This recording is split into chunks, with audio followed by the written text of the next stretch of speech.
va laisser encore 5 minutes pour les retardataires et on commencera.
Alors, bonsoir à tous et à toutes. Alors, merci d'être venus ce soir là, pour assister donc, à ce cycle de conférences dédié au 50e anniversaire de l'homme sur la Lune.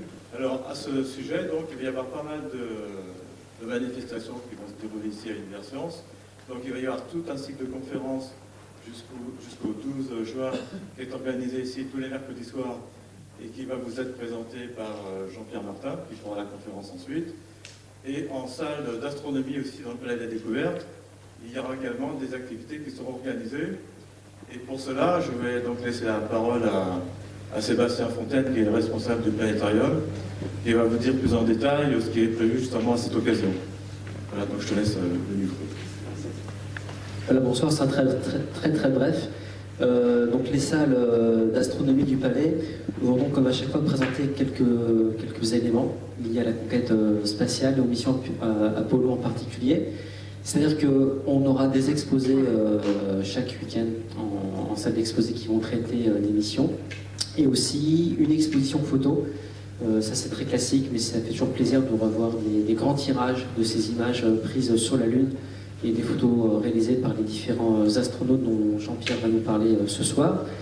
On aura également des nouveautés dans nos espaces dédiés aux expositions, puisque d'une part, on a toujours le morceau de Lune à regarder, un morceau de Lune ramené par l'émission Apollo 17. Donc là, c'est assez intéressant de voir cet artefact qui vient vraiment de la Lune. Et surtout, on a une nouveauté depuis quelques semaines, on a un morceau de Lune à toucher. Et donc, si vous n'avez jamais touché la Lune, eh bien, c'est quelque chose à faire, bien sûr, ici au Palais. J'insiste sur le fait qu'on peut toucher un vrai morceau de Lune, parce que certains journalistes ont douté de la véracité de notre morceau.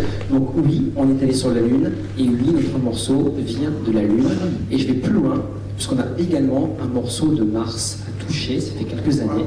Mais pour ceux qui n'ont pas touché, eh bien, on a également un bout de Mars à toucher. Ça se trouve à 30 mètres de vos fauteuils. Je ne sais pas ce que vous faites là ce soir, mais voilà, les choses qui se passent, c'est après la conférence, au premier étage, où on peut toucher et la Lune et Mars. Donc j'espère vous voir prochainement, bientôt, voilà, nombreux dans ces différentes salles. Voilà, merci. C'était pas prévu que je prenne la parole, hein, donc je découvre, voilà, donc j'improvise. Merci. Bonne conférence. Donc je vais quand même présenter le conférencier. Donc Jean-Pierre Martin, nous l'avons invité avec plaisir. Donc la première conférence va donc concerner la conquête lunaire, comment a-t-elle commencé. Et Jean-Pierre Martin, toi tu es physicien et membre de la Société astronomique de France. Voilà. Absolument. Et maintenant je te laisse merci. Tout le programme. Merci, bonsoir à tous. Est-ce que vous m'entendez bien dans le fond? Ça va? Ou alors je vous réveille? Non, ça va. Jean-Pierre Martin, je suis physicien de formation et membre de la Société astronomique de France, et j'aurai le plaisir de présenter la première conférence. Et je vais vous introduire les conférences suivantes, puisque c'est un cycle, vous m'entendez là? C'est un cycle de conférences. Le prochain mercredi, c'est Saturne 5, la machine lunaire, c'est-à-dire, vous savez que la fusée Saturne, c'est la plus puissante fusée au monde. Elle n'a pas encore été dépassée, d'ailleurs on ne sait pas encore la refaire. Et c'est la série de fusées qui n'a jamais eu d'échec. Hein, ça nous sera présenté par Rémi Tropé du Palais Découverte. Ensuite, le 29 mai, on va étudier et comprendre ce qu'on a rapporté de la Lune. Donc, qu'est-ce qu'on a appris des roches lunaires, qu'est-ce qu'on a appris sur la formation de la Lune. Ça sera Charles Frankel qui nous en parlera, et les géologues de formation. Puis, ça sera Philippe Hénard-Rejos de Ciel et Espace, rédacteur en chef de Ciel et Espace, qui va nous parler des missions lunaires en détail. C'est pour ça qu'aujourd'hui, moi, je n'en parlerai pas trop, je parlerai surtout sur ce qui s'est passé avant et ce qui pourra peut-être se passer après. Et pour terminer, le 12 juin, j'animerai une table ronde avec Philippe Coué, Bernard Foin, Claudie Aignoret et Jean-Philippe Usan pour savoir ce qui pourrait se passer si on retournait sur la Lune, pourquoi y faire, est-ce que ça serait un tremplin pour aller vers Mars, on verra ça. Voilà, je vous souhaite donc de bonnes conférences et je vais vous présenter la mienne. Alors, hop. Voilà. Pardon? Pas de commentaires désobligeants, s'il vous plaît. Pas tout de suite. Hein. Bon, en fait, je vais essayer de vous expliquer comment on en est arrivé à cette idée saugrenue d'aller envoyer des hommes sur la Lune et de les ramener vivants. Hein, en fait, on va s'apercevoir que c'est une présentation qui est à cheval sur trois sujets, l'astronomie, bien entendu, l'astronautique, hein, pour la partie fusée, et l'histoire, parce que c'est un moment d'histoire très important. Attendez, je vais mettre mon compteur au 0. Voilà. Alors ça, c'est... En fait, le point décisif de cette aventure, ça a été le discours d'un certain John Kennedy. Il a avancé tout seul. Il l'a mis là. Voilà. Ah ben oui, j'ai appuyé sur le... Ça a été le discours de Kennedy après le choc du Spoutnik et de Gagarin. Il promet en 1961 la Lune aux Américains. Alors vous vous rappelez tous ce fameux discours devant le Congrès, on va en reparler, mais on va commencer par le commencement. Et le commencement, eh ben, ça a été le bip-bip du Spoutnik en 1957. Alors ça, c'était un grand choc, parce que on ne s'y attendait pas. Voilà la fusée russe qui a lancé ce satellite dans l'espace. Les Russes ont imaginé lancer un satellite artificiel, le premier satellite artificiel de la Terre. En fait, c'était juste un instrument de propagande. Il n'y avait pas un instrument de mesure dedans, il y avait juste un appareil de radio qui faisait. Et s'il y en a parmi vous qui s'en rappellent, levez les mains. Eh bien, vous êtes vieux, comme moi. Quel choc, hein, quand même.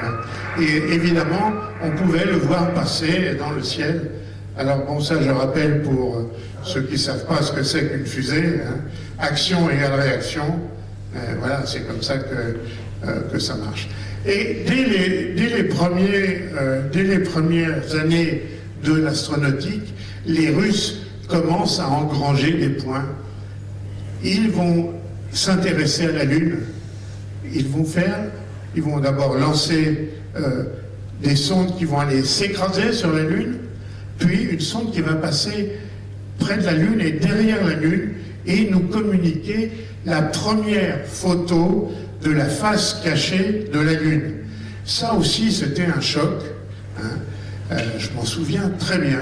C'était vraiment un choc parce qu'on n'avait aucune idée de ce qu'il pouvait y avoir derrière la face cachée de la Lune. Il y en a même qui imaginaient des choses de science-fiction tout à fait horribles. Et 50 ans après, on a refait la même photo par une sonde américaine, Lunar Reconnaissance Orbiter, LRO, et vous voyez, bon, avec un peu plus de précision. Je vous signale que la photo envoyée par les Russes, c'était extraordinaire pour l'époque. C'était en 59, je crois, et parce que on n'avait pas l'électronique qui existe maintenant. La photo était stockée dans la sonde et transmise par béninographe. La plupart d'entre vous ne savent pas ce que ça veut dire, le mot béninographe, ligne par ligne à la Terre. Ça a mis plusieurs heures, si ce n'est plusieurs jours, pour envoyer cette superbe photo. Et alors on va s'apercevoir que les Américains piqués au vif, eh bien ça va être un Allemand qui va sauver les Américains, qui va sauver l'honneur des Américains, c'est Wernher von Braun. Il s'est toujours intéressé à l'astronautique, il voulait faire des fusées, il voulait aller dans l'espace. Pas de chance, il était dans les années 1930. 1930, eh bien, ce sont les années de plomb pour l'Allemagne, hein, avec Hitler qui vient au pouvoir.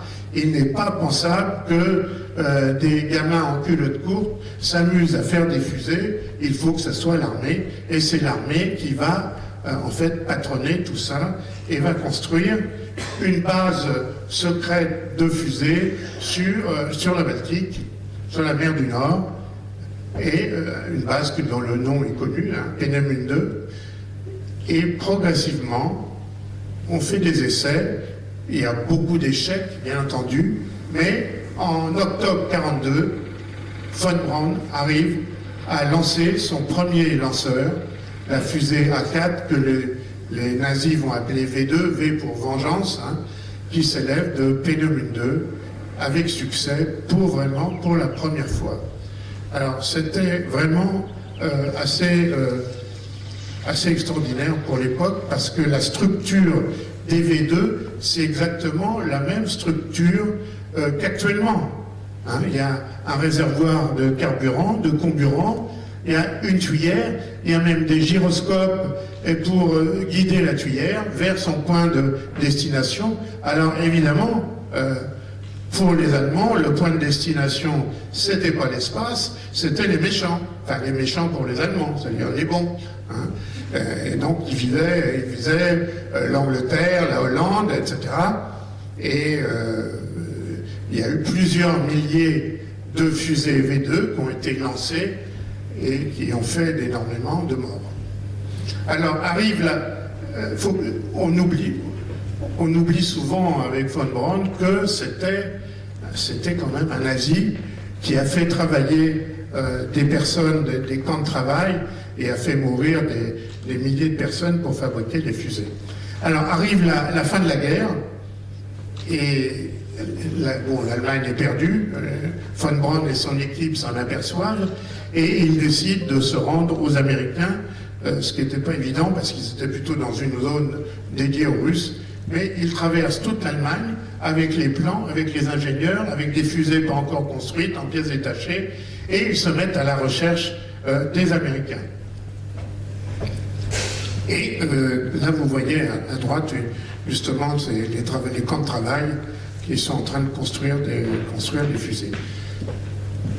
Donc, ils cherchent les Américains, et les Américains les cherchaient aussi, parce que les Américains voulaient embarquer aux États-Unis beaucoup de scientifiques allemands pour profiter de la technologie allemande pour eux.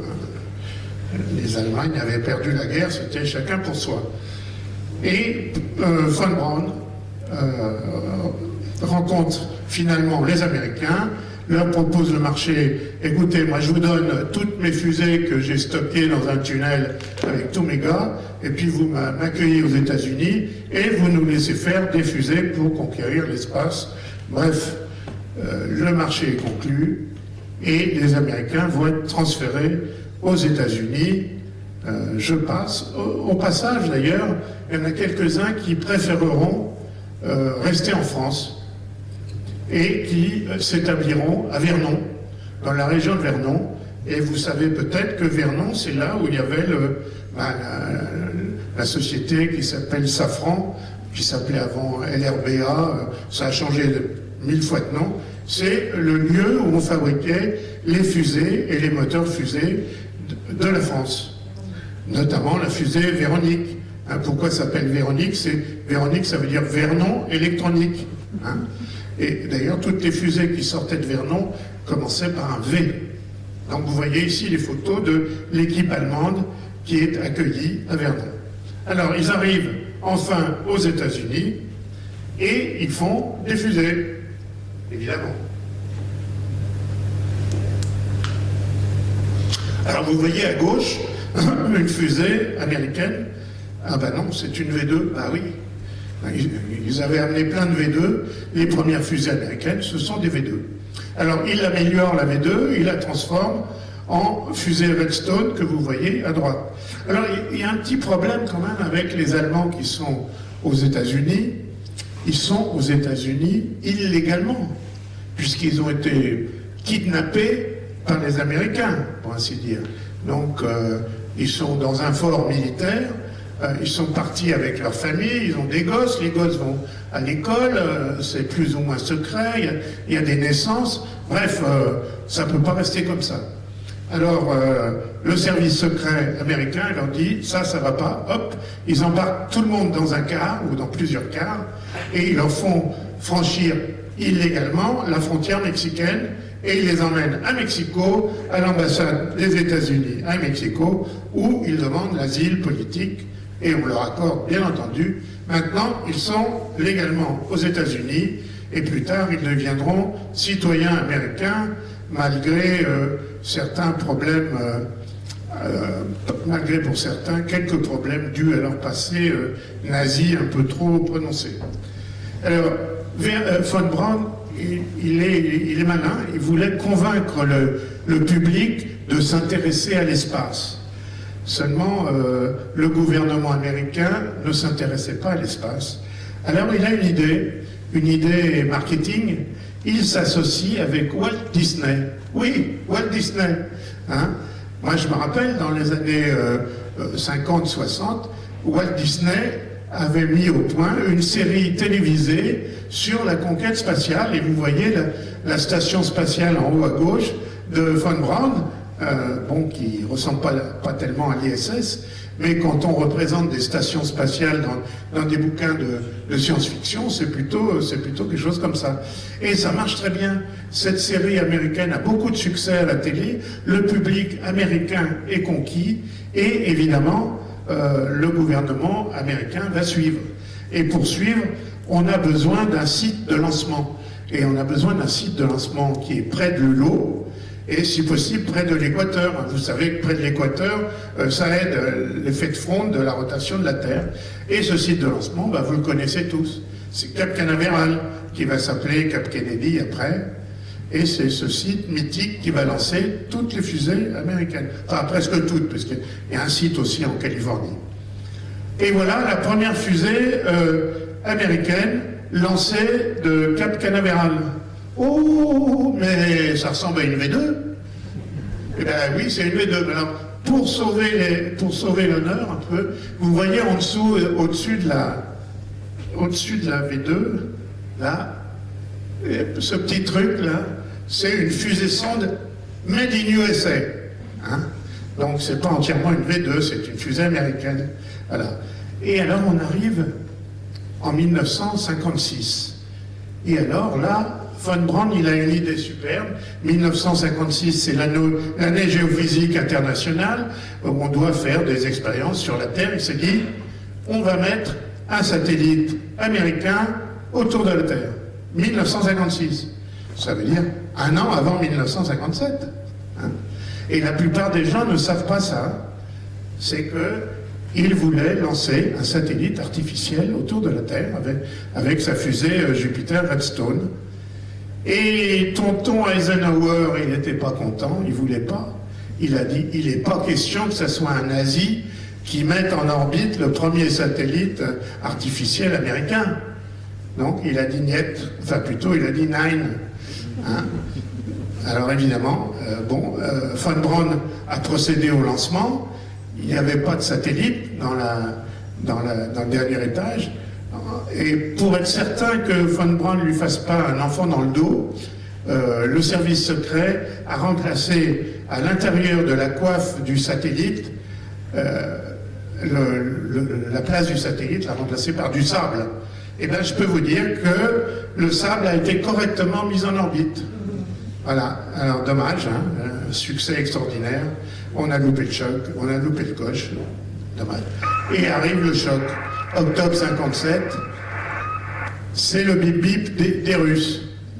Alors, le gouvernement US dit ça doit être l'US Navy avec sa fusée Vanguard qui doit lancer un satellite américain. Les plus anciens se rappellent des échecs monumentaux de ces fusées Vanguard qui explosaient au sol. Les Américains sont sans pitié dans la presse. Ils l'ont appelé le Flopnik, hein, comme un Spoutnik, le Flopnik. Et là, Eisenhower, il n'a pas d'autre choix que de donner le feu vert à von Braun. Et janvier 58, le premier satellite américain, Explorer 1, est mis en orbite autour de la Terre. Et c'est un vrai satellite, c'est un satellite scientifique. Il a été mis au point par von Braun et aussi par Van Allen, l'ingénieur, le docteur Van Allen. Van Allen, ça vous dit quelque chose? Les ceintures. Ah oui, les ceintures. Déjà, le premier lancement de satellites scientifiques, on découvre les ceintures de radiation Van Allen. Alors, donc, les USA vont réagir et en 1958, ils créent la NASA, l'agence spatiale américaine, la NASA, qui est une agence privée, hein, qui va synchroniser tout l'effort d'un pays. Et au plus fort du projet Apollo, il y aura 500 000 personnes qui vont travailler pour la NASA. Alors, si on s'intéressait maintenant à ce qui se passe un peu côté soviétique, voilà. Côté soviétique, les Russes ont été un peu roulés par les Américains, hein, puisqu'ils n'ont pas pu choper von Braun, ils n'ont pas pu choper la plupart des techniciens de Pénémune 2, et ils vont quand même demander à leur constructeur spécialisé en aéronautique, Sergei Korolev, qui va être l'inventeur de toutes les fusées russes, d'aller voir s'il n'y a pas des restes à Pénémune 2, s'il n'y a pas des restes dans les centres de lancement. Et alors Korolev, c'était un ingénieur aéronautique, et dans les années 30, s'il y avait le nazisme en Allemagne, il y avait le stalinisme en Russie, avec ses goulags. Le goulag, c'était une étape obligatoire, hein, pour tout le monde. Hein. Oui, comme quand vous jouez au jeu de loi, tac, tac, tac, goulag. Voilà. Donc tout le monde allait au goulag. Et bien sûr, Korolev, il était dans un goulag pour scientifiques. Mais vers la fin de la guerre, Staline le sort du goulag et lui ordonne de récupérer des V2, des scientifiques, etc. Et c'est ce qui se produit. Il arrive à récupérer quand même des restes de fusées V2 et quelques techniciens allemands. Il les fait d'abord travailler sur place, en Allemagne, et ensuite il les rapatrie en Russie, c'est quand même plus commode. Alors ils seront bien traités, et 10 ans après, ils seront renvoyés en Allemagne de l'Est. Hein. Oui, il ne faut pas rêver hein, quand même. Hein. Mais ils ont été bien traités. Et Korolev met au point les premières fusées russes. Vous voyez, en haut à droite, oui, ça ressemble à une V2. Oui, toutes les premières fusées, c'était des V2. Mais Korolev, c'était un ingénieur, et il était astucieux. Et il a réussi à perfectionné tout ça et amélioré ces fusées et créé toute une série de fusées russes. Alors, eux aussi, ils ont besoin d'un site de lancement. Et ce site de lancement, il va être créé artificiellement dans la région de Baïkonour. Vous le connaissez, vous connaissez le nom, Baïkonour. C'est la guerre froide. Alors, le site de Baïkonour n'est pas à Baïkonour. C'est pour troubler les espions américains. Et donc, c'est un immense site de lancement, au plus fort, 30 000 personnes. Donc, la conquête spatiale, dans ces années 1960, c'est von Braun contre Korolev. Les soviétiques développent des fusées très performantes qui servent toujours. La fusée Soyouz actuelle, qu'ils appellent Semyorka, c'est pour ainsi dire 99% la même fusée que celle des années 60. Hein. La série Soyouz, Semyorka plutôt, a été lancée 1700 fois. 1700 fois. Hein, rendez compte. Et l'astuce de Korolev, c'était un montage horizontal. C'est plus simple, voilà. Et ce montage, il est d'ailleurs repris à Kourou, puisqu'on monte des fusées Soyouz à Kourou. Voilà. Alors voilà, bon, le 4 octobre, on a donc lancé le satellite, le premier satellite. Personne en URSS. Pour Khrouchtchev, c'était juste un symbole, faire quelque chose pour fêter la révolution russe. Hein. Octobre 57, c'était par rapport à 1917, c'était les 40 ans de la révolution. Hein. Mais les Russes n'ont pas bien saisi ce que ça représentait. Par contre, quand ils ont vu les manchettes des journaux des pays occidentaux, là, ils ont compris que c'était quelque chose extraordinaire et que plus rien ne sera comme avant. Voilà, pour vous montrer un peu la différence des fusées de l'époque, vous voyez à gauche la fusée Soyouz, la fusée qui a lancé les premiers satellites et qui va lancer les premiers hommes dans l'espace, par rapport aux fusées américaines. Hein, celle qui est immédiatement à droite, c'est la fusée qui va faire un petit bond dans l'espace à Alan Shepard. Ensuite, c'est celle qui va permettre à John Glenn de faire le tour de la Terre. Et ensuite, les autres, c'est celles qui vont servir aux capsules Gemini. Pourquoi les fusées russes sont beaucoup plus puissantes, beaucoup plus grosses et massives que les Russes? Eh bien, c'est parce que les Russes voulaient transporter avec ces fusées la bombe atomique jusqu'aux États-Unis. Donc il fallait que ce soit un lanceur très puissant, et c'est pour ça qu'ils sont toujours très, très costauds. On essaye de trouver des personnes, des pilotes qui pourraient servir de cosmonautes ou d'astronautes pour aller dans l'espace. Les Russes commencent à jongler un peu avec cette idée, et on recrute du personnel, notamment un certain Yuri Gagarin. Et l'entraînement est assez dur parce qu'évidemment, on ne savait pas à quoi s'attendre. Et on va créer une cité interdite, militaire, ça va être la Cité des Étoiles, près de Moscou, qui va adopter tous ces cosmonautes, pardon, on avait peur des espions, à l'époque on ne disait pas cosmonautes, on disait étudiants. Hein, donc on n'avait pas le droit d'employer le mot cosmonaute, c'était des étudiants. Voilà, Cité des Étoiles. Et arrive avril 1961, les Russes envoient le premier homme dans l'espace. Les Américains sont encore une fois blousés. Et c'est Yuri Gagarin qui a été choisi pour aller faire le tour de la Terre. Pourquoi Gagarin? Parce que, d'abord, c'est un parfait soviétique, il est fils de paysan, et puis c'est pas un intellectuel, parce qu'il voulait envoyer Titov, mais Titov était un intellectuel, et les Russes se méfiaient des intellectuels. Il n'y a pas que les Russes, d'ailleurs. Et donc, c'était juste son remplaçant, Titov. Hein. C'est pas moi, ça. Voilà. Et voilà à quoi ressemblait la capsule Vostok de Gagarine.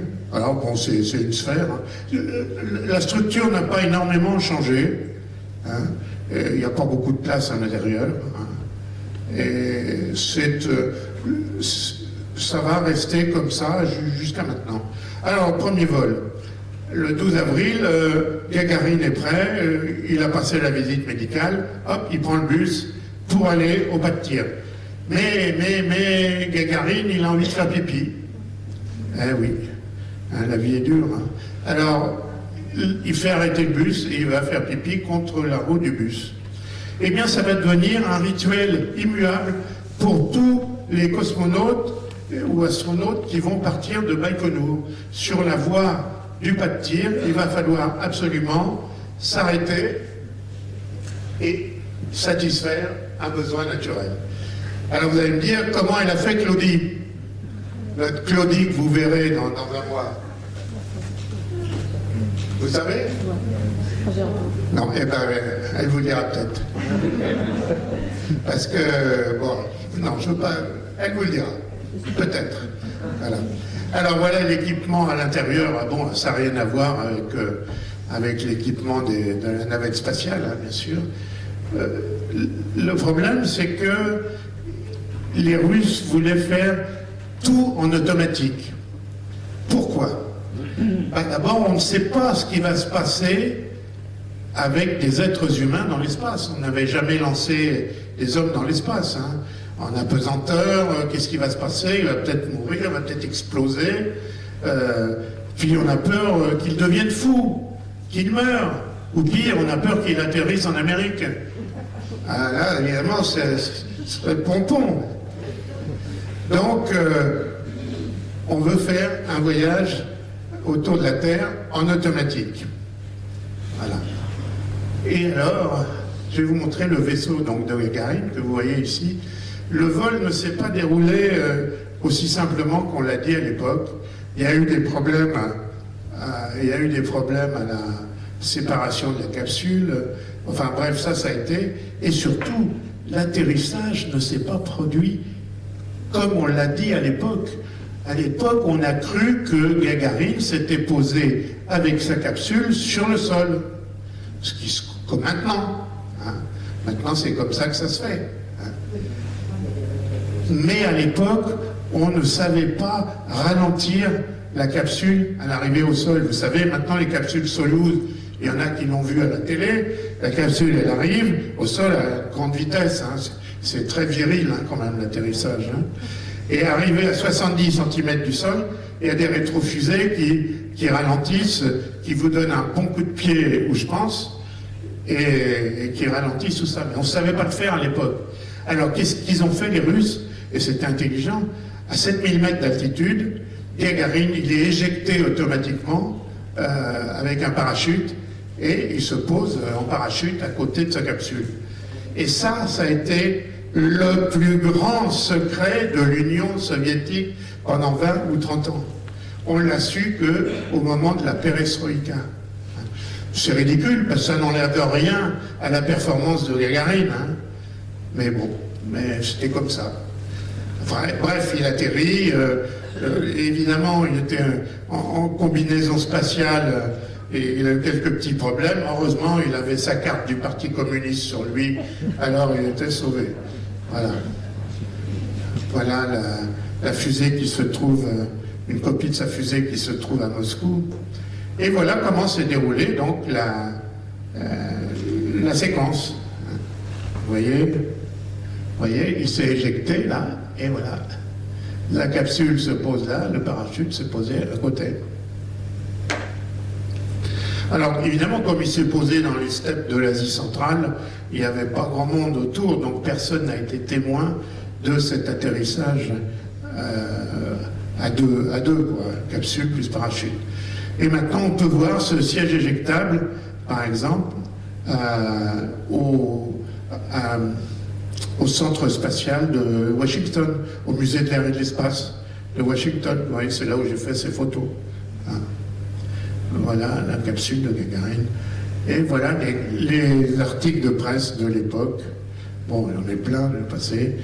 Mission accomplie, Gagarine a droit à la bise de Khrouchtchev sur la place rouge.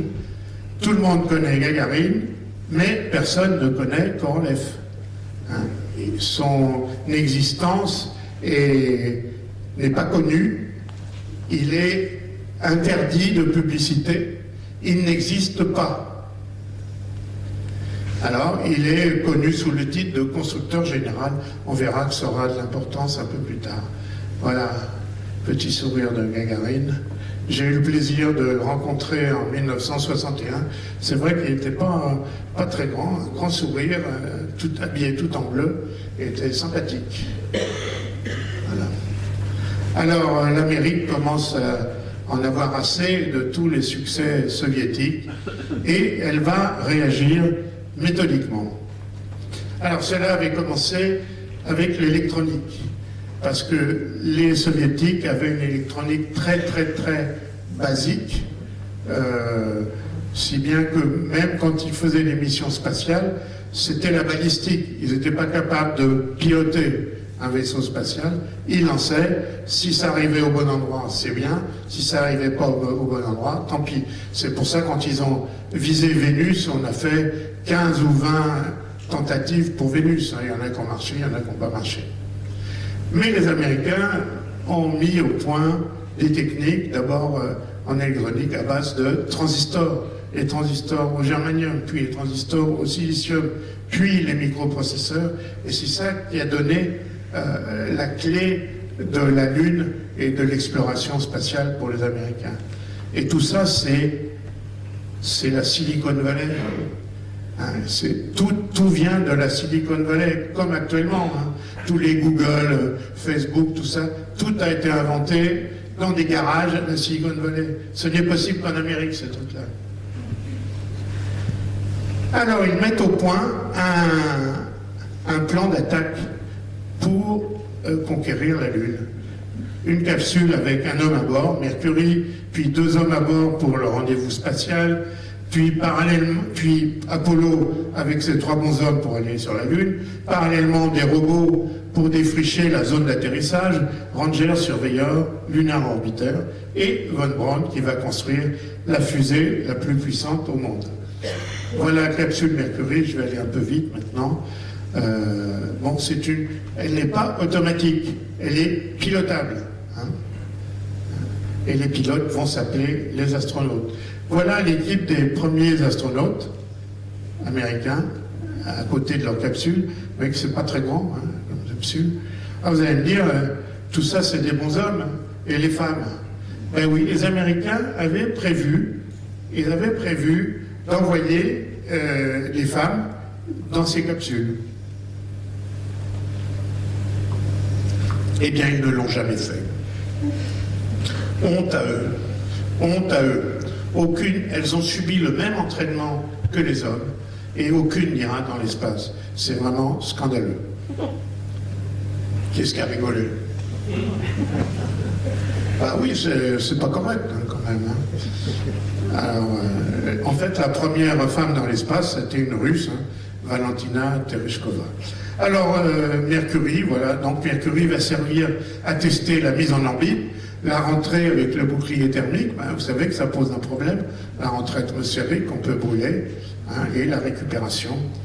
Alors, il y a des héros inconnus dans cette histoire. Max Faget, c'est ce bonhomme, c'est lui qui a conçu la capsule Mercury et la capsule Gemini, et il a participé aussi à Apollo. Bon, personne ne connaît son nom. Hein. Enfin, en mai 61, donc un peu après Gagarine, Alan Shepard monte dans cette fusée et ne fait pas le tour de la Terre comme Gagarine, parce que la fusée que vous voyez, elle n'est pas assez puissante pour donner la puissance pour se mettre en orbite. Elle fait juste un petit vol comme ça, 15 minutes dans l'espace. Mais enfin, on a été dans l'espace. C'est ça qui compte. Donc, voilà. Et suite à cela, alors là se produit quelque chose d'extraordinaire. Suite à cela, avec 15 minutes d'expérience dans l'espace, un certain John Fitzgerald Kennedy prend le pari gonflé d'envoyer des hommes sur la Lune et les ramener avant la fin de la décennie. On n'a que 15 minutes d'expérience dans l'espace. Non mais je ne sais pas si vous vous rendez compte du défi technique et technologique que c'était. Hein. C'est produit en mai 61. Ce discours que tout le monde connaît, vous savez, on ne va pas y aller parce que c'est facile, mais parce que c'est dur, enfin bref. Là aussi, des personnes qui ont joué un rôle là-dedans, ce sont ces 3 personnes de couleur qui travaillaient à la NASA, et elles étaient très fortes parce qu'elles arrivaient à calculer. Ah oui, il n'y avait pas de microprocesseur, il n'y avait pas de calculatrice, il n'y avait que la règle à calcul et la table de log Boulevard et Gratinet, là, que tout le monde connaît. Et elles étaient très fortes pour calculer les trajectoires. Hein. Et évidemment, on leur pourrissait la vie parce que c'était des personnes de couleur. Et il y avait la ségrégation encore à l'époque. Hein. Voilà comment on calculait les trajectoires à l'époque. Il fallait venir avec sa petite échelle, hein, quand même. L'échelle n'était pas fournie. Voilà. Alors finalement, John Glenn, en 62, donc un an après, avec une fusée un peu plus puissante, une fusée Atlas, va faire comme Gagarine et va faire le tour de la Terre plusieurs fois et va sauver l'honneur des Américains. Voilà. Alors bon, ça s'est pas passé extraordinairement bien, il y a eu des problèmes, mais enfin bref, il atterrit, il est sain et sauf, la capsule est récupérée, l'Amérique a retrouvé son honneur. Voilà l'intérieur de la capsule de John Glenn. Cette capsule a été exposée en 62, je crois, au Bourget. Vous savez que tous les 2 ans, il y a une expo, et la capsule était exposée là-bas. Et j'ai eu la chance de... C'est en 63. J'ai eu la chance de la voir, d'ailleurs. Voilà. Et John Glenn, c'était un type super, parce qu'une fois qu'il a été dans l'espace avec sa capsule Mercury, bon, il a quitté la NASA, il est devenu un homme public, il est devenu sénateur, il a beaucoup travaillé au Sénat, il a fait avancer pas mal de choses, et vers la fin de sa vie, il s'est dit, je veux retourner dans l'espace. Et évidemment, on ne pouvait rien lui refuser, et on lui a fait un vol dans la navette. Bravo, hein, quand même. Et à 80... Non, à 77 ans. À quel âge? À 77 ans, il est reparti. À 77 ans, il est reparti. Merci, madame. Il est reparti dans l'espace et il est mort il n'y a pas très longtemps, 2016, à 95 ans. Donc c'était un grand bonhomme. Alors parallèlement, il y a les Rangers qui vont aller s'écraser sur la Lune. Hein, et puis, on voulait connaître la texture du sol lunaire. Parce que si on veut faire atterrir une sonde spatiale sur la Lune, bah, il faut savoir si c'est dur, si on rebondit, on se crache, ou si on va s'enfoncer de plusieurs mètres. Or, pour cela, les Américains ont envoyé les sondes Surveyor, et vous voyez qu'en fait, on ne s'enfonce pas. Mais moi, je leur ai donné un conseil aux Américains. Moi, je savais, 15 ans avant, qu'on pouvait bien atterrir sur la Lune, parce que j'avais lu Tintin. On a marché sur la Lune. Et en 1954, on voit bien que le professeur Tournesol, il arrive à bien poser sa fusée et qu'elle ne tombe pas dans la poussière lunaire. Donc, enfin, bref, comme ils n'ont pas lu Tintin, ils ont envoyé les surveilleurs. Et vous voyez, ça s'est bien posé. Et même, il y a eu un petit essai qui a été fait en 67, ils ont fait redécoller un surveilleur et poser un peu plus loin. Donc tout va bien pour les Américains, ils commencent à se dire, ah, enfin on va pouvoir dépasser les Soviétiques. Ta-ta-ta-ta, pas de chance, encore une première soviétique. Leonov marche dans l'espace et le premier astronaute à sortir dans l'espace, dans le vide de l'espace. Et ça ne se passe pas bien. Alors, ça a été retransmis en direct à la télévision, voilà à peu près ce que les gens ont vu. Voilà. Alors, c'était la première fois que quelqu'un marchait dans l'espace, comme on disait à l'époque. Puis, subrepticement, la télé s'est arrêtée. la transmission s'est arrêtée. Pourquoi? Il y avait des problèmes. En fait, qu'est-ce qui s'est passé avec Léonov? Léonov, il avait son scaphandre à la pression atmosphérique, et il sort dehors. Quelle est la pression dehors? Zéro. On est en vide. Qu'est-ce qui se passe? Il abandonne avec son scaphandre. Il abandonne. Et alors, il ne peut plus rentrer dans le sas. Alors là, il se dit, aïe aïe aïe, il avait commencé à ne plus avoir d'oxygène. Qu'est-ce qu'il fait? Eh bien, c'est là où on voit que ces gens ont des nerfs d'acier. Il dévisse son gant progressivement et il fait évacuer la pression interne. D'ailleurs, il frise une crise de manque d'oxygène et il arrive à rentrer dans sa capsule. Bon, c'était pas aussi simple, il rentre à l'envers, il faut qu'il se retourne à l'intérieur. Voilà, vous voyez un dessin comment ça devait se passer. Et voilà, voilà un échantillon, une copie de ce sas, une fois qu'il est fermé. Et ça aussi, c'est une photo du musée de l'air et de l'espace de Washington. Alors, le retour, c'est pas très bien passé non plus. Ils ont loupé un peu la fenêtre de retour et ils se posent très loin du point normal. Et ils attendent dans la taïga, dans la neige, dans le froid, les loups. Oui, parce que quand ils sont sortis, vous allez le voir là, vous voyez, la porte, le sas de la capsule a été éjecté. Donc, ils sont à la température extérieure. Il faisait un peu frais, quand même. Puis les loups, ils pouvaient rentrer. On a mis 3 jours à les trouver, à les ramener.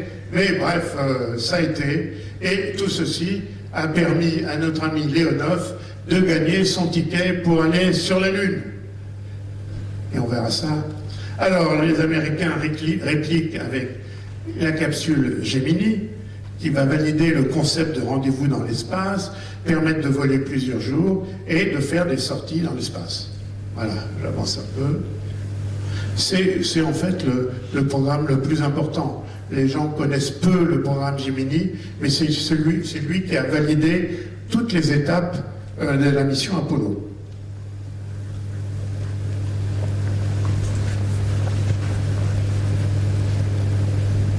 Et les Américains aussi font leur première sortie dans l'espace avec White. Ça se passe bien. Voilà. Puis plus tard, ils font des rendez-vous spatiaux avec des étages de fusée déjà mis en orbite. Et c'est au cours d'une mission, Gemini 8, que se produit un énorme problème lorsque le pilote, il s'appelait Neil Armstrong. Ça vous dit quelque chose, hein?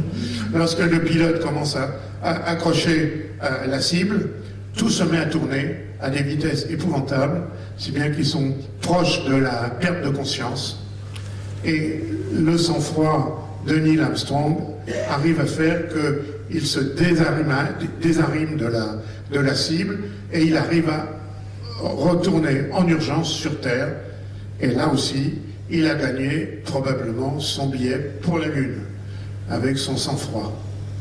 Alors on met au point divers techniques pour simuler la pesanteur, travailler dans des cuves, avec des scaphandres.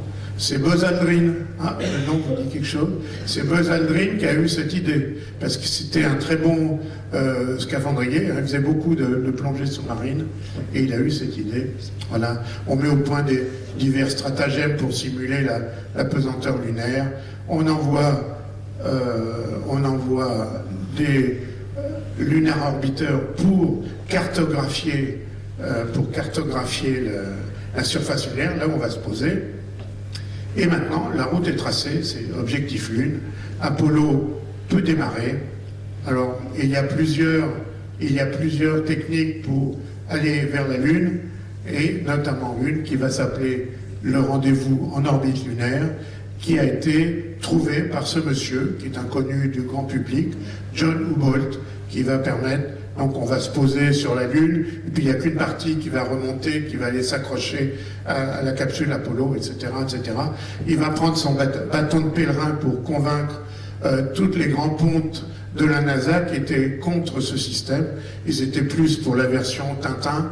Vous voyez, on emmène la fusée avec tout à bord, ce qui était un peu ridicule. Hein. Et c'est grâce à lui que le projet Apollo a pu se faire. Donc voilà le descriptif de mission que vous connaissez, je ne vais pas perdre de temps là-dessus. Donc Apollo, c'est la fusée Saturne, le module lunaire et le module d'habitat pour les astronautes. Hein. Voilà. Alors voilà la comparaison entre Mercury, Gemini et Apollo. Hein. Et surtout, vous voyez la taille des fusées. Hein. Le lanceur Saturne n'a rien à voir avec le lanceur le plus puissant qui était le lanceur Titan, qui est en bas à sa droite. C'est une autre catégorie. Hein. Voilà. La plus grande fusée du monde à ce jour. Hein, 111 mètres de haut. Vous allez me dire, ah oui, mais il y a Ariane. Ariane, 50 mètres. Hein, m'excuse. Navette spatiale, 50 mètres. Hein. Alors maintenant, on essaye tout doucement d'essayer de voir si on ne peut pas construire une fusée comme ça. C'est là où en sont les Américains et les autres. Hein. Voilà. Alors je passe. La semaine prochaine, Rémi Tropé vous parlera en détail de cette aventure Saturne, c'était formidable. Et le 9 novembre 67, c'est le vol test Apollo 4, où on teste tout, sauf les bons hommes, hein, et tout marche bien, pas de problème, donc on peut y aller, tout est prêt. Il y a le hockey pour les missions Apollo pour aller sur la Lune. Voilà la comparaison en taille de la fusée Saturne et des fusées Navette et Ariane. Alors Saturne, c'est d'abord un moteur, vous voyez, moteur géant. Pourquoi ça s'appelle Saturne 5 ? Parce qu'il y a 5 moteurs comme ça. Hein, donc 5 moteurs, c'est de l'oxygène liquide et du kérosène pour le premier étage. Hein. Les autres, ça sera oxygène liquide et hydrogène liquide. Voilà. Alors, on a même, dans des jardins publics ou dans des musées, il y a des anciens moteurs qui sont en train de rouiller. Alors, pour la petite histoire, comme je vous dis qu'on essaye de refaire des systèmes genre Saturne et Apollo, on a perdu la technicité. Une fois qu'Apollo a gagné, c'est fini. On a chassé tout le monde, on a tout oublié, on est passé à autre chose. Vous allez voir, je vous en parlais tout à l'heure. Et maintenant, on le regrette un peu. Alors, on chasse dans les musées les pièces d'Apollo, notamment des trucs rouillés comme ça. On les récupère pour voir comment ils ont pu faire à l'époque. Hein. Et ça marche, hein, d'ailleurs. Ils ont remis des systèmes en route, comme ça. Alors, Saturne 5, 3500 tonnes de poussée au décollage. Et voilà. Alors, voilà un beau départ. Alors, il y a énormément de photos ou de vidéos de lancement de fusées Saturne, parce que les Américains pensaient qu'un jour ou l'autre ça allait péter, ça allait exploser, et ils voulaient pouvoir documenter de tous les endroits de la tour du pas de tir qu'est-ce qui n'avait pas fonctionné. C'est pour ça qu'il y a plein de caméras. Et en fait, ça ne s'est jamais produit. Alors, pour la construire, le plus grand bâtiment du monde, le VAB, on peut monter 4 Saturnes en même temps. Alors, je peux vous dire, c'est impressionnant. Moi, je l'ai vu une fois, j'ai vu Apollo 12 là-dedans. Les gens m'ont dit que des fois, il y a des nuages qui se forment en haut. Hein. Et alors, ils ont été intelligents parce après, ils l'ont réutilisé pour la navette. Hein. Voilà l'intérieur du module de commande. C'est pas grand. Là, c'est pas grand. Je sais bien qu'on va être en apesanteur, mais c'est quand même pas grand. Hein, moi, je ne rentrerai pas. Qu'est-ce qui a rigolé là ? Bon. Et voilà à quoi ça ressemble. On coupe là-dedans. Il fallait se contorsionner, passer sous le panneau de commande pour aller dans le petit tunnel d'accès qui va au LEM. Et le grand problème à résoudre, c'était la rentrée dans l'atmosphère. Pourquoi ? Parce que si l'atmosphère, c'est l'air, si vous y pénétrez trop rapidement, ça va brûler, ça va vous faire brûler le vaisseau. Donc il y a un angle idéal, je vais vous le montrer, voilà. Et un angle. Si l'angle est trop plat, eh bien c'est comme si vous lancez un galet sur la mer, l'angle trop plat, tac, on rebondit, mais là c'est fini. Hein. On est parti dans l'espace, on ne peut plus revenir. Hein. C'est la pilule de cyanure, il n'y a plus rien. Pareil qu'il n'y en avait pas. Hein. Et si l'angle, si l'angle par contre est trop aigu, et bien là la température est trop forte et on brûle. Donc il faut trouver le bon angle. Et alors je vais vous le dire, le bon angle, c'est 5 à 6 degrés. C'est très plat, 5 à 6 degrés, plus ou moins 1 degré. Hein. Et ce qui est formidable, c'est qu'il n'y a jamais eu d'accident de ce côté-là. Il y a eu tous les types d'accidents, mais il n'y en a jamais eu sur la rentrée, avec une... Pardon oui, vive les maths, oui, mais c'est tout, surtout ils avaient les instruments de contrôle. Ben voilà aussi le monsieur Tom Kelly, qui a mis au point le module lunaire. Voilà à quoi ça ressemble. Ah, c'est pas beau, hein. C'est pas beau et c'est pas aérodynamique, mais ça n'a pas besoin d'être aérodynamique, puisque ça sera dans le vide. Hein. Voilà Armstrong à l'intérieur, et voilà le module lunaire, avec des petites astuces. Au début, les astronautes, c'était prévu qu'ils étaient assis pour atterrir sur la Lune. Puis après, on s'est demandé pourquoi qu'ils soient assis, ça n'a pas d'importance. C'est en apesanteur la plupart du temps. Donc debout, et ils ont pu diminuer la taille des fenêtres. C'est avec de nouveaux matériaux, là, en carton, aluminisé. Vos couvertures de survie, c'est ça. Ce que vous voyez doré là, c'est une couverture de survie. Ça isole parfaitement. Ce sont des matériaux qui ont été mis au point par l'industrie spatiale à cette époque. Bon, je ne veux pas vous faire rigoler avec le calculateur de bord. 35 kilos de rhum, 2 kilos de rame. Hein, et en plus, il est tombé en panne. Hein. Bon, voilà l'intérieur. La porte de sortie, la petite trappe qui est en dessous, les astronautes sortent par là, les simulations, on a mis au point des appareils qui devaient simuler la pesanteur lunaire, et puis malheureusement, les drames arrivent. Lors d'une répétition au sol en janvier 67, les 3 astronautes qui étaient dans leur capsule, c'était un essai sans faire démarrer la fusée, mais un essai réel, et il se produit un problème, il y a le feu à bord. Qu'est-ce qui s'est passé? Les Américains avaient décidé d'utiliser de l'oxygène pur pour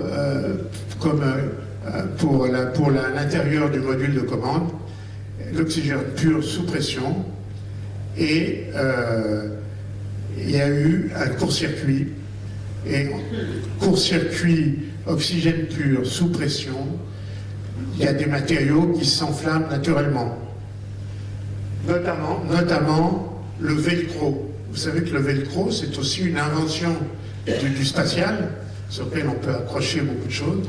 Le velcro s'enflamme automatiquement. Les revêtements des scaphandres des astronautes qui sont en métallisés, qui sont aluminisés, mais en plastique métallisé, ont brûlé immédiatement et ils sont morts en quelques secondes. Et par-dessus tout, la porte, le sas, ne pouvait pas s'ouvrir facilement de l'intérieur. Donc, il a fallu retarder le programme et améliorer ce qui devait être améliorable, notamment l'ouverture de la porte en quelques secondes, la tenue des astronautes a été améliorée et l'oxygène pur est remplacé par un mélange comme on respire sur Terre. Et voilà, mais on a perdu 1 an. Eh bien, les Russes ne sont pas en reste. Après cet accident, les Russes testent une nouvelle capsule Soyouz, qui n'est pas prête, tout le monde le sait, mais le Politburo décide qu'il faut qu'elle parte quand même. Donc Vladimir Komarov part, mais c'est une mission suicide, et effectivement, il s'écrase au sol au retour. Voilà. Et c'est pas fini. Korolev devait subir une petite opération bénigne. Seulement, vous vous rappelez, je vous ai dit, il n'existe pas. Hein, il n'existe pas. S'il n'existe pas, il ne peut pas se faire opérer par le docteur Truc situé à côté, hein, puisqu'il n'existe pas. Il doit se faire opérer par quelqu'un du Politburo soviétique, le ministre de la Santé. On ne sait pas très bien si le ministre de la Santé était un vrai docteur ou pas. Ça, il y a doute. Bref, il ne se relève pas de la table d'opération. C'est fini. Pour une petite opération bénigne. Donc on ne sait pas ce qui serait passé s'il avait survécu. Voilà ce qui reste de son œuvre à Baïkonour. Et puis c'est pas fini. Gagarin aussi s'en va. Gagarin, il était devenu un peu neurasthénique après son vol parce qu'on lui avait interdit de voler. Évidemment, c'était une icône soviétique, il n'avait pas le droit de mettre sa vie en danger. Alors, ça lui a un peu miné le cerveau. Je vous passe toutes les phases par lesquelles il est passé. Bref, à la fin, on l'a autorisé à reprendre les vols et il devait repasser son brevet de pilote, MiG-15, il pilote, etc. Et il se crache. Il paraît que son altimètre était mal réglé. Là aussi, on ne sait pas bien ce qui s'est passé. C'est pas fini. Les soviétiques mettent au point une fusée qui doit rivaliser avec la fusée Saturn américaine, une fusée énorme.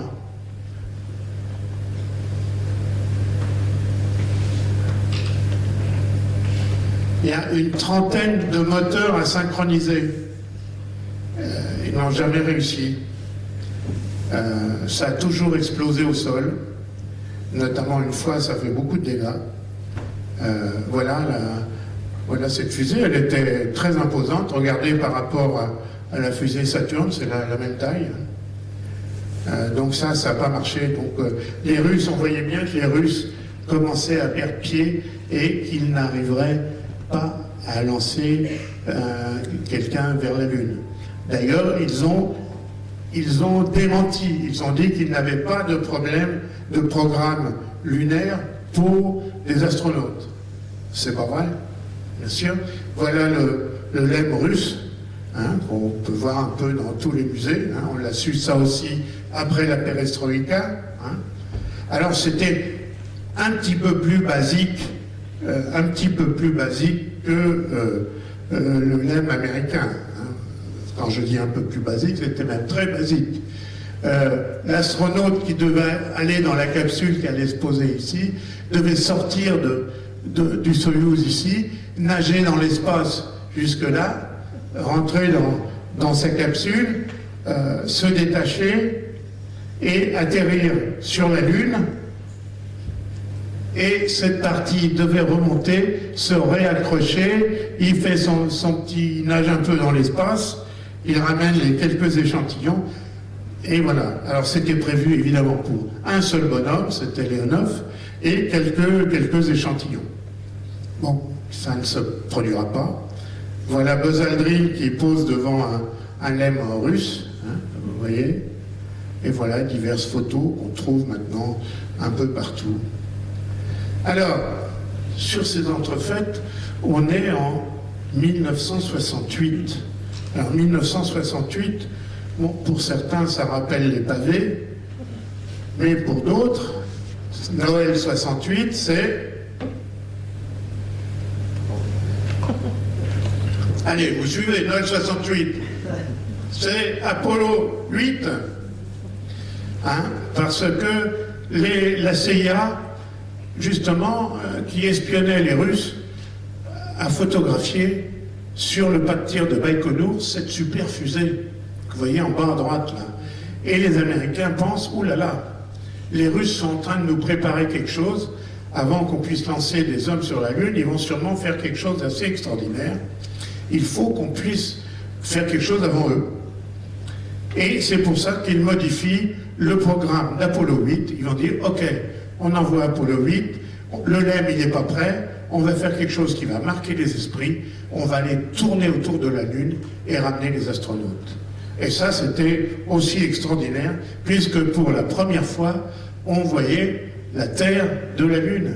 Hein. Donc, une superbe photo, une superbe mission. Vous vous rappelez Noël 68, avec le discours des astronautes. Et la photo, une des plus extraordinaires photos du XXe siècle, la Terre vue de la Lune. Et tout s'est bien passé.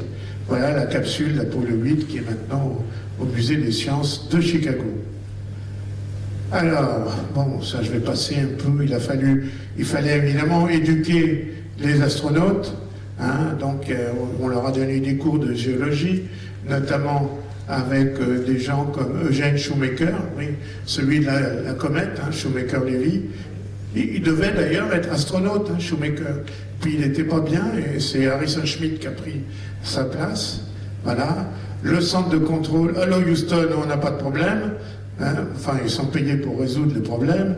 Apollo 10, qui doit se poser juste s'approcher de la Lune de quelques kilomètres et repartir. Alors j'ai marqué la frustration parce que, effectivement, ils auraient pu se dire « Oh, on va quand même se poser. Oh, chef, j'ai fait une erreur, je me suis posé. » Bon, c'était pas possible parce qu'ils n'avaient pas mis de carburant dans le moteur de retour, hein, pour pas être piégés. Alors, je sais pas si c'est vrai ou c'est pas vrai, enfin c'est ce qu'on m'a dit. Voilà. Armstrong, bon, il avait la baraka. Moi, je pense que ce gars-là, il avait la baraka. 2 fois, il a échappé à la mort. C'est pour ça qu'il l'a envoyé. Et enfin, 15 ans après Tintin, on a marché sur la Lune dans la nuit du 20 au 21 juillet 1969. Je suppose qu'il y en a beaucoup parmi vous qui l'ont vécu, oui. Il y en a qui se rappellent de ce moment. C'était extraordinaire. Hein. C'était quoi, 3-4 heures du matin à Paris? Voilà. Alors il y a un petit détail, toutes les photos que vous voyez là, dans tous les journaux, on dit Armstrong a posé les pieds sur la Lune. Toutes les photos que vous voyez, c'est Buzz Aldrin. Pourquoi n'y a-t-il pas de photos d'Armstrong sur la Lune? Ah, ça c'est une bonne question. Merci de l'avoir posée. Eh bien, on dit que Buzz Aldrin était très vexé de ne pas pouvoir sortir en premier et poser le premier les pieds sur la Lune. Et que justement, lorsqu'il a eu la caméra Hasselblad, eh bien, il a fait les photos du paysage lunaire et il n'a fait qu'une seule photo d'Armstrong de dos. La vengeance est un plat qui se mange froid. Alors, je ne sais pas si c'est vrai, pourtant Buzz Aldrin, c'est un grand professionnel et type très sympathique. Enfin, je ne sais pas, vous y croyez à cette histoire? Faudra lui demander. Hein. Mais bon, il y a eu des problèmes à l'atterrissage avec des codes d'erreur. Bon, je passe un peu parce que je vois que quand même ça fait 1 heure que je parle. Voilà. Oui, le coup du bouton. Au moment du retour, hein, les astronautes devaient appuyer sur le bouton pour allumer le moteur fusée de retour qui permettait de faire décoller une partie du LEM. Et il se trouvait que le cabochon de ce bouton était tombé, avait disparu. Bref, le gros doigt des astronautes avec leurs gants n'arrivait pas à entrer dans le trou. Et c'est là que Buzz Aldrin a eu une idée géniale. Il a pris son stylo, et voilà. Et ils sont partis. Voilà. Alors on a marché sur la Lune, hein, et surtout, on est revenu. Alors pour vous amuser, le formulaire en bas à droite, c'est quand ils sont revenus de la Lune, qu'est-ce qui s'est passé? On leur a dit « Stop, c'est la douane !» Ils ont été obligés de remplir leur formulaire de douane avec les kilos de pierre, etc. Voilà. Et juillet 69, c'est quand même grâce à lui qu'on a pu aller sur la Lune. Donc l'aventure continue. Je vais pas. Là, je crois que c'est Philippe Hénarejos qui vous en parlera. la plus belle des missions, c'était Apollo 13, puisqu'on a réussi à résoudre la quadrature du cercle à ce moment-là et à ramener les astronautes sur la Lune.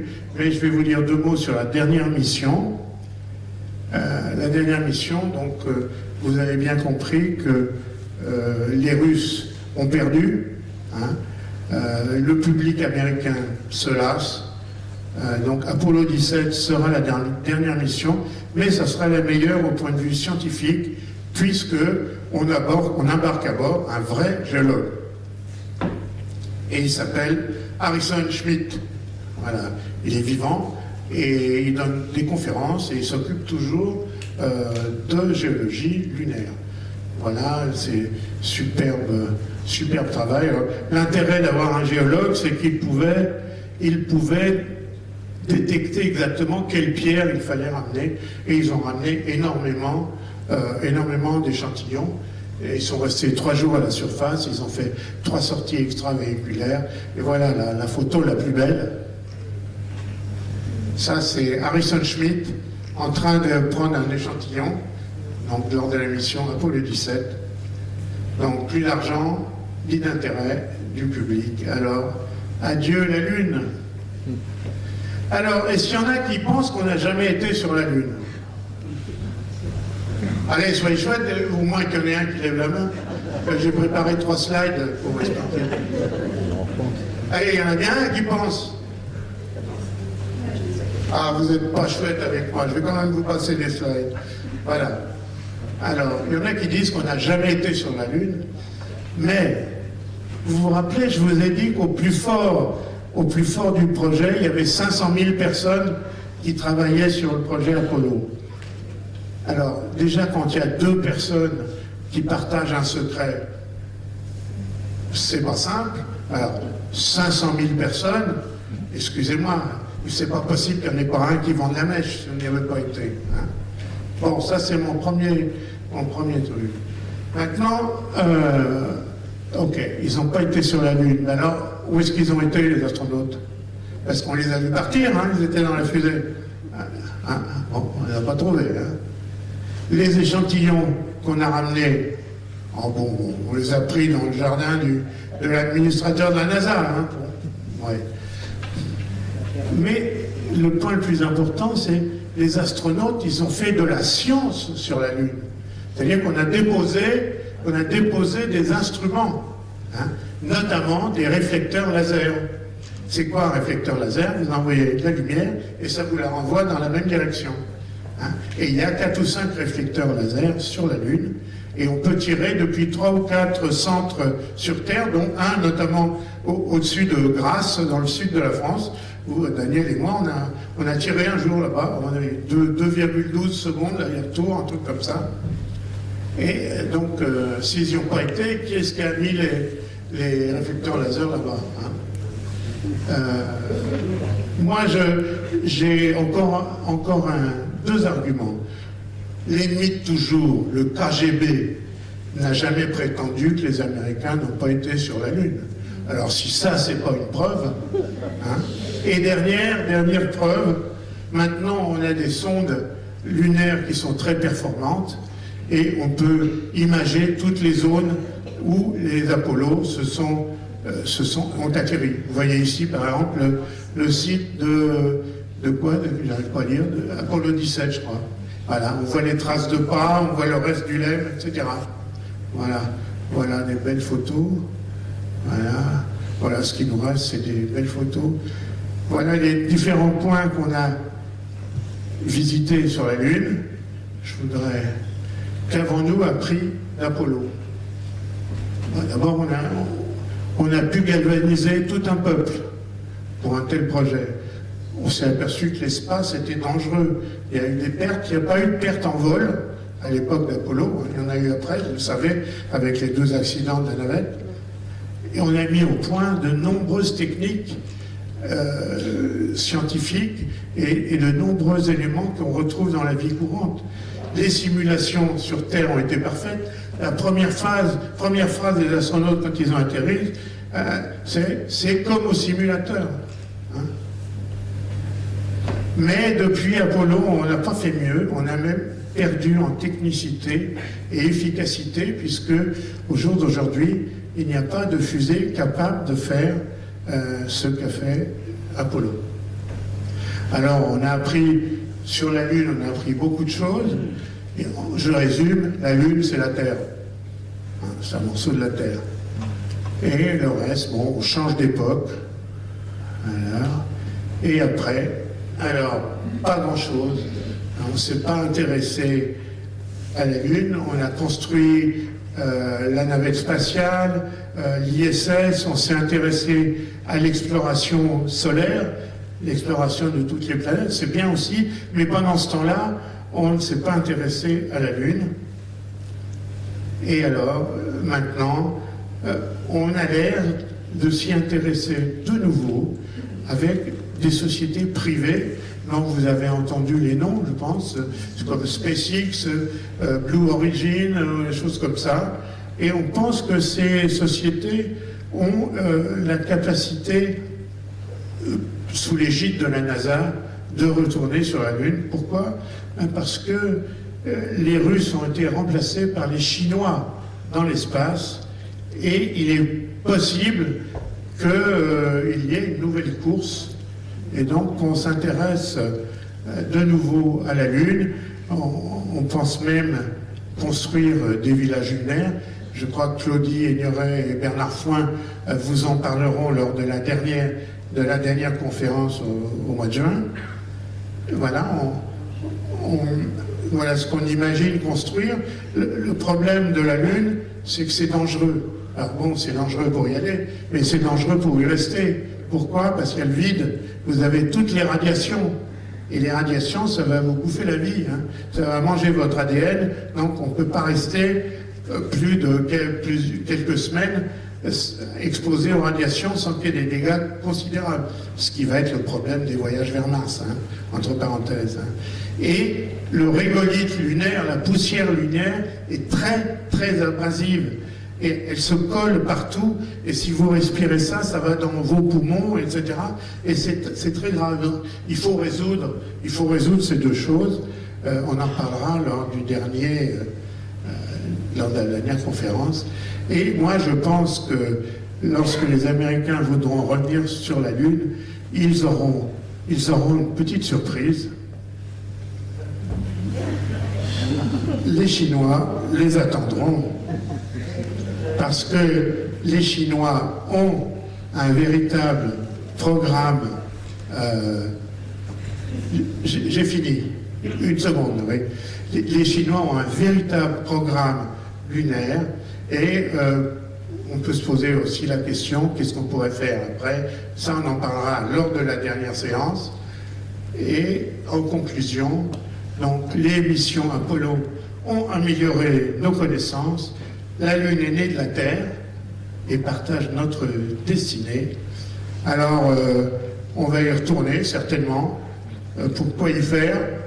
Ça sera à définir. Et je vous remercie de votre attention.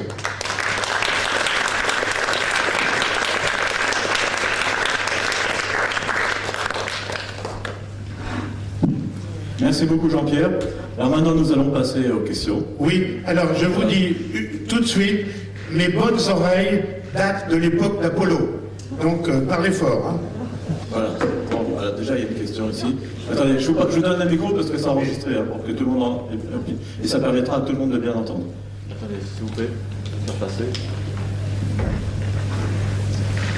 Merci. Je voulais juste savoir s'il y avait un lien entre les... Est-ce qu'il y a un lien entre la fusée V2 et des canons et des armes? Je ne comprends pas votre question. Est-ce qu'il y a un lien entre les V2, les fusées, oui, et des armes? Ah bah oui, la fusée V2, c'est celle qui bombardait l'Angleterre et la Hollande. Hein. Dans le haut de la fusée, il y avait une charge explosive. Ça a fait beaucoup de morts. Hein. C'était ça votre question? Eh oui, c'était une arme militaire. Les Allemands avaient mis ça au point pour bombarder leurs ennemis. Donc c'était c'était un canon. C'était C'était l'équivalent d'un canon. Oui, oui, enfin, si on veut, mais un canon à longue portée, puisque à partir de l'Allemagne, ils arrivaient à bombarder Londres, qui était à 200 ou 300 kilomètres. Pour l'époque, c'était pas possible avec des vrais canons. Donc c'est pour ça que ces fusées intéressaient les nazis. Donc c'était un missile plus qu'une fusée. Oui, absolument. Autre question? Alors, je vais reprendre le défaut. Hop là. Merci bien. Alors, une autre question. Ah, d'abord, attendez, j'arrive. Voilà.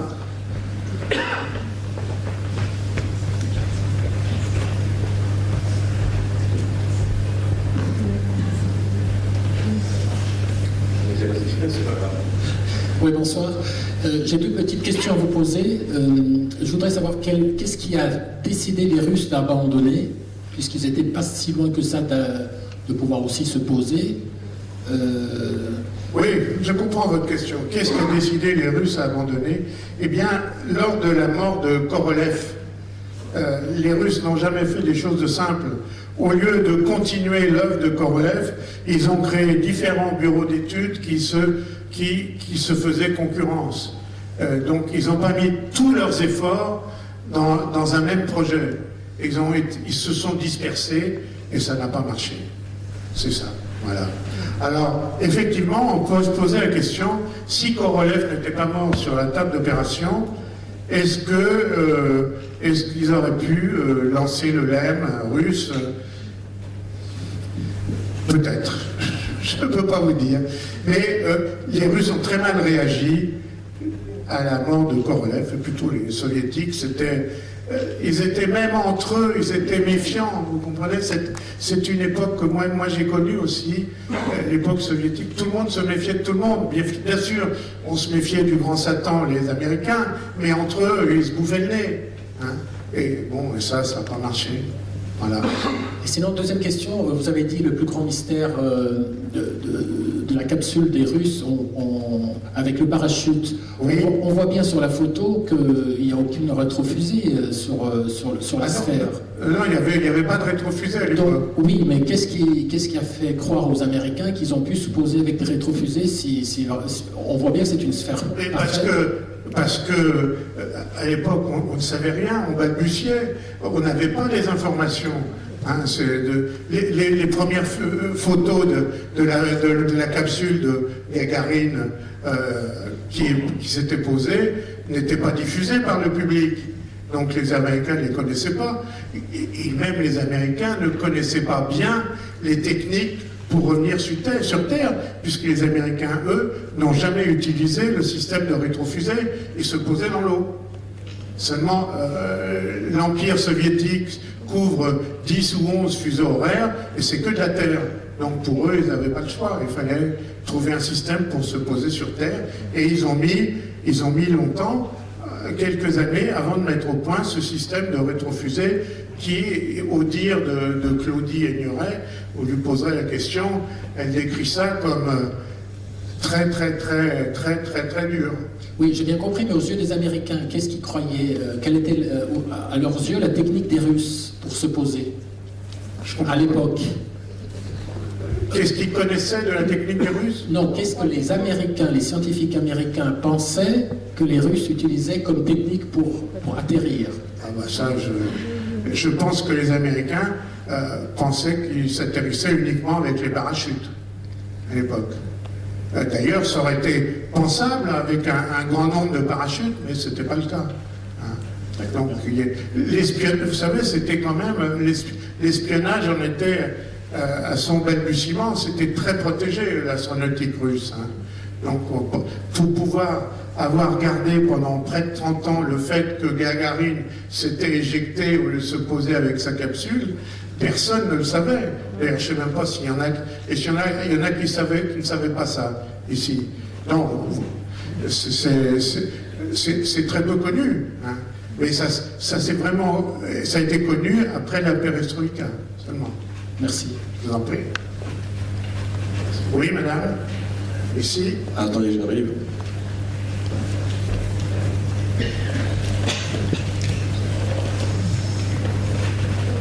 Ah, de fabriquer des fusées, est-ce qu'il fallait expérimenter puis voir si ça marchait avant de pouvoir conquérir la Lune avec les... Conquérir la Lune, et est-ce qu'il fallait...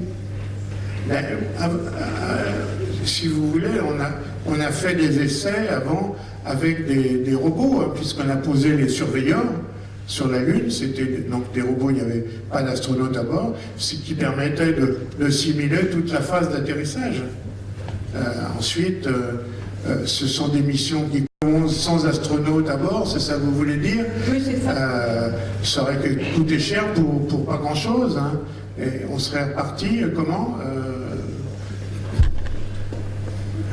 Je crois qu'un jour ou l'autre, il faut se lancer. Ils ont vraiment fait ça par étapes, vous savez, avec les Gemini et avec les premiers Apollo, d'abord autour de la Terre, ensuite autour de la Terre avec un LEM où ils ont testé les sorties, puis arrivé près de la Lune avec Apollo 10, et puis ensuite, il a fallu se jeter à l'eau. Hein.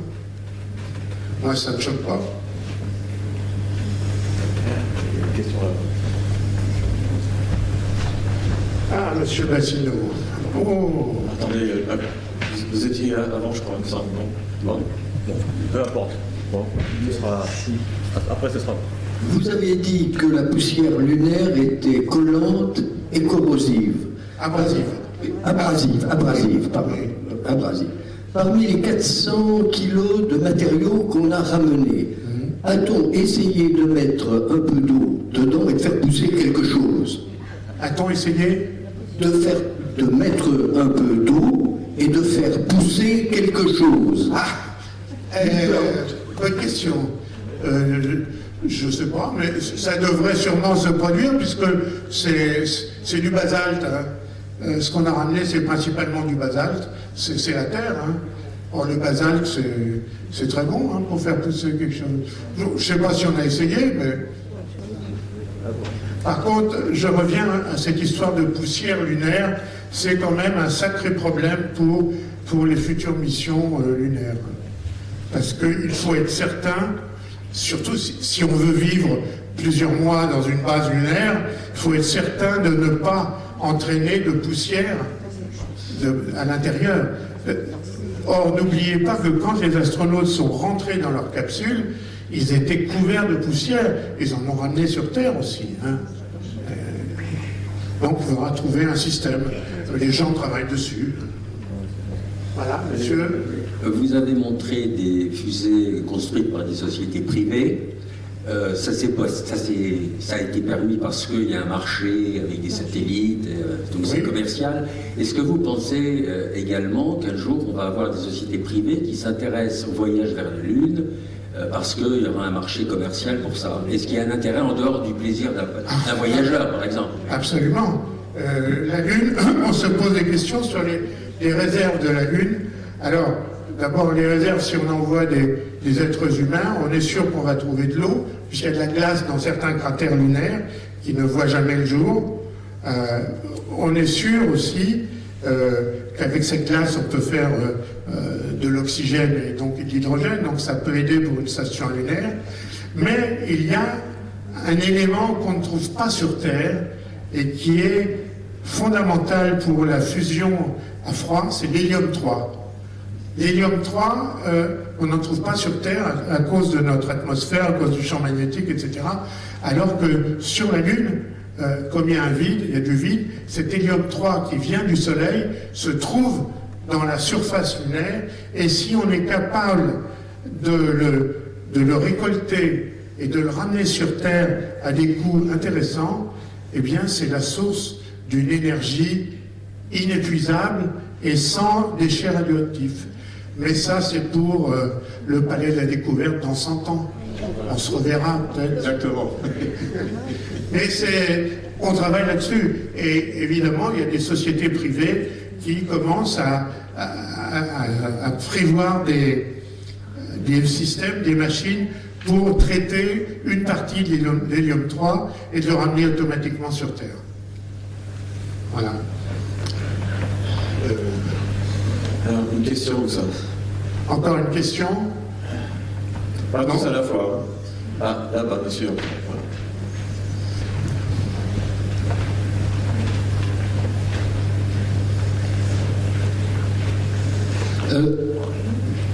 À part les égos des nations diverses, qu'est-ce qui justifie les coûts de tous ces programmes spatiaux sur la Lune?